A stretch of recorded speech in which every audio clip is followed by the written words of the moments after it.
ಅಲ್ಲ ಆ್ಯಕ್ಟ್ರೆಸ್ ಅಲ್ಲ, ಇಡೀ ಡಾನ್ಸರ್ಸ್ ಇರ್ಬೋದು, ಹೆಲ್ಪಿಂಗ್ ಪೋಷಕ ನಟಿಯರಿರ್ಬೋದು, ಸಿಂಗರ್ಸ್ ಇರ್ಬೋದು, ಡಬ್ಬಿಂಗ್ ಮಾಡೋರು ಇರ್ಬೋದು, ಪ್ಲೇಬ್ಯಾಕ್ ಅಂದರೆ ಬ್ಯಾಕ್ ಸೈಡಲ್ಲಿ ಕೆಲಸ ಮಾಡೋರು ಇರ್ಬೋದು, ಲೈಟ್ ಅಂದರೆ ಲೈಟ್ ಮ್ಯಾನ್ ಬದಲು ಲೈಟ್ ವುಮೆನ್, ಯಾರ್ಯಾರು ಎಂಟರ್ ಟೆಕ್ನಿಕಲ್ಲಿ ಸಿನಿಮಾ ತಂಡಕ್ಕೆ ಯಾರು ಇನ್ವಾಲ್ವ್ ಆಗಿರ್ತಾರೆ ಪ್ರತಿಯೊಬ್ಬರ ಮಹಿಳೆಯರ ಕುರಿತು ಮಾತಾಡಬೇಕು ಅಂತ ಹೇಳಿ ಇದು ಇವತ್ತು ಮೀಟಿಂಗು. ಆಮೇಲೆ ಎರಡನೇದು, ಇವ್ರು ಯಾವ್ಯಾವ ಥರ ಸವಲತ್ತುಗಳನ್ನ ಕೊಡ್ತಾರೆ, ಇವ್ರದ್ದೇ ಆದಂಥ ಯಾವುದಾದ್ರೂ ಪಾಲಿಸಿ ಇದೆಯಾ, ಯಾವುದಾದ್ರೂ ಹೆಣ್ಮಗಳಿಗೆ ಏನಾದರೂ ತೊಂದರೆ ಆದರೆ ಯಾವ ಥರ ಅರೇಂಜ್ಮೆಂಟ್ಸ್ ಮಾಡ್ಕೊಂಡಿದ್ದಾರೆ. ಈಗ ಕೆಲವೊಂದು ಕಡೆ ನನಗೆ ಗೊತ್ತಿರೋ ಹಾಗೆ ಈಗ ಕರ್ಕೊಂಡು ಹೋಗ್ತಾರೆ ಏನಕ್ಕೆ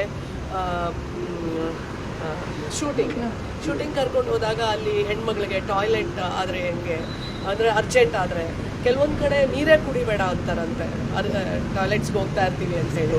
ಆಮೇಲೆ ನಮ್ಮದು ನಾರ್ಮಲ್ ಮೆನ್ಸ್ಟ್ರುಯೇಷನ್ ಪೀರಿಯಡ್ಸ್ ಪ್ರತಿ ತಿಂಗಳು ಇದಾದಾಗ ಅಲ್ಲಿ ಪ್ಯಾಡ್ಸ್ ವ್ಯವಸ್ಥೆ ಆಗಲಿ, ಬಾತ್ರೂಮ್ ವ್ಯವಸ್ಥೆ ಆಗಲಿ, ಒಂದೇ ಪ್ಯಾಡಲ್ಲಿ ಇಡೀ ದಿನ ಇರುವಂಥ ಸ್ಥಿತಿಗಳು ಇರ್ತವಂತೆ.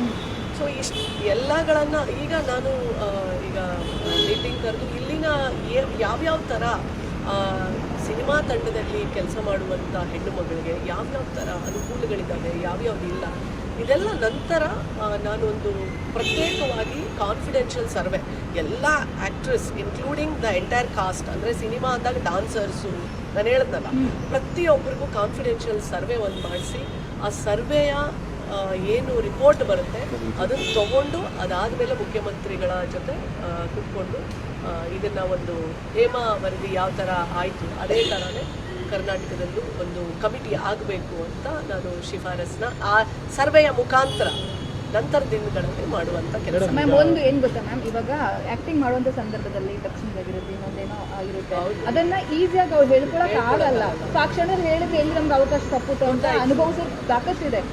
ಏನೋ ಸೀನ್ ಇರುತ್ತೆ, ಆ ಟೈಮಲ್ಲೆಲ್ಲ ಇರಿಟೇಷನ್ ಆಗಿರುತ್ತೆ, ಅವಕಾಶಗಳು ತಪ್ಪು ಹೋಗಿರುತ್ತೆ, ಅಂಥವ್ರು ಮಾತಾಡಿದ್ರೆ ಅವುಗಳಿಗೆ ನೆಕ್ಸ್ಟ್ ಕೆಲಸ ಸಿಗಲ್ಲ. ಮೊದಲಿಗೆ ಏನಂದರೆ ಮೊದಲಿಗೆ ಎಷ್ಟರ ಮಟ್ಟಿಗೆ ಅವೇರ್ನೆಸ್ ಇದೆ ನಮ್ಮ ನಟಿಯರಿಗೆ ಅಥವಾ ನಮ್ಮ ಇಡೀ ಸಿನಿಮಾ ತಂಡದಲ್ಲಿ ಕೆಲಸ ಮಾಡುವಂಥ ಪ್ರತಿಯೊಂದು ಮಹಿಳೆ ಹೆಣ್ಣುಮಗಳಿಗೆ ಎಷ್ಟು ಮಟ್ಟಿಗೆ ಅವ್ರಿಗೂ ಸಹ ಕಾನೂನಿನ ಅರಿವಿದೆ ಅನ್ನೋದು ಸಹ ನಾವು ಆ ಸರ್ವೆನಲ್ಲಿ ಮಾಡಿಸ್ಬೇಕು ಅಂದ್ಕೊಂಡಿದ್ದೀನಿ. ಈಗಲೂ ಅಷ್ಟೇ ಅವರು ಹೇಳೋ ಪ್ರಕಾರ ನಾವು ಎಲ್ಲ ತೊಗೊಂಡು ಎದುರುಗಡೆ ಯಾರೂ ಹೇಳಲ್ಲ, ನಿಮಗೂ ಗೊತ್ತು, ನನ್ನ ಕೇಳಿದ್ರೆ ಹೇಳ್ತೀನ, ನಾನು ಹೇಳೋದಿಲ್ಲ. ಪ್ರತಿಯೊಂದು ಹೆಣ್ಮಗಳೂ ಹಾಗೇನೆ, ಏನು ಬೇರೆ ಏನಾದರೂ ಹೇಳ್ತಾರೆ ಸುಳ್ಳು, ಅದೇ ಪ್ರೂಫ್ ಕೇಳಿ. ಇದು ಒಂದು ಕಾನ್ಫಿಡೆನ್ಷಿಯಲ್ ಸರ್ವೆ ಸಹ ಮಾಡಬೇಕು ಅಂತ ನಾವು ಅಂದ್ಕೊಂಡಿರೋದು. ಪ್ರತಿಯೊಬ್ಬರು ಮತ್ತು ಅದು ಯಾರಿಗೂ ಮೀಡಿಯಾದವ್ರಿಗೂ ನಾವು ಡಿಸ್ಕ್ಲೋಸ್ ಮಾಡೋದಿಲ್ಲ. ಅದ್ರ ಪ್ರಕಾರ ನಂತರ ದಿನಗಳಲ್ಲಿ ನಾನು ಮುಖ್ಯಮಂತ್ರಿಗಳ ಜೊತೆ ನಿಜವಾಗ್ಲೂ ಅವ್ರ ಸಮಸ್ಯೆಗಳೇನು ಅಂತ ಅವಾಗ ನಮ್ಗೆ ಅರ್ಥ ಆಗುತ್ತೆ. ಹೌದು, ದೂರು ಬಂದಿದೆ. ಕಾಂಗ್ರೆಸ್ನ ರಾಜ್ಯ ಮಹಿಳಾ ಅಧ್ಯಕ್ಷರು ಸೌಮ್ಯಾ ರೆಡ್ಡಿ ಅವರು ಕಂಪ್ಲೇಂಟ್ ಕೊಟ್ಟಿದ್ದಾರೆ. ಸೊ ನಾನು ಅದನ್ನು ಸುಮೋಟೋ ಕೇಸ್ ಸಹ ದಾಖಲೆ ಮಾಡ್ತಾ ಇದ್ದೇನೆ. ಎಂಟ್ರಿ ಏನಾಗುತ್ತೆ, ಆಲ್ರೆಡಿ ಅವ್ರನ್ನ ಅರೆಸ್ಟ್ ಮಾಡಿದ್ದಾರೆ. ಸೊ ಕಾನೂನು ಪ್ರಕಾರವಾಗಿ ಕ್ರಮ ಜರುಗತ್ತೆ. ನಾವು ಅದನ್ನೇ ನಾವು ಕೊಡಬೇಕಾಗತ್ತೆ. ನಾವು ನಮ್ಮದು ಆ್ಯಕ್ಷನ್ ಇರಲ್ಲ, ನಾವು ರೆಕಮೆಂಡಿಂಗ್ ಬಾಡಿ ಅಷ್ಟೇ. ನಾವು ರೆಕಮೆಂಡ್ ಮಾಡ್ತೀವಿ, ಅವರಿಗೂ ಒಂದು ಕೇಸ್ ಸುಮೋಟೋ ಕೇಸ್ ದಾಖಲು ಮಾಡಿಕೊಂಡು ಅವರಿಗೂ ಒಂದು ನೋಟಿಸ್ ಕಳಿಸ್ತೀವಿ, ಯಾಕೆ ಏನು ಮಾಡಿದ್ರಿ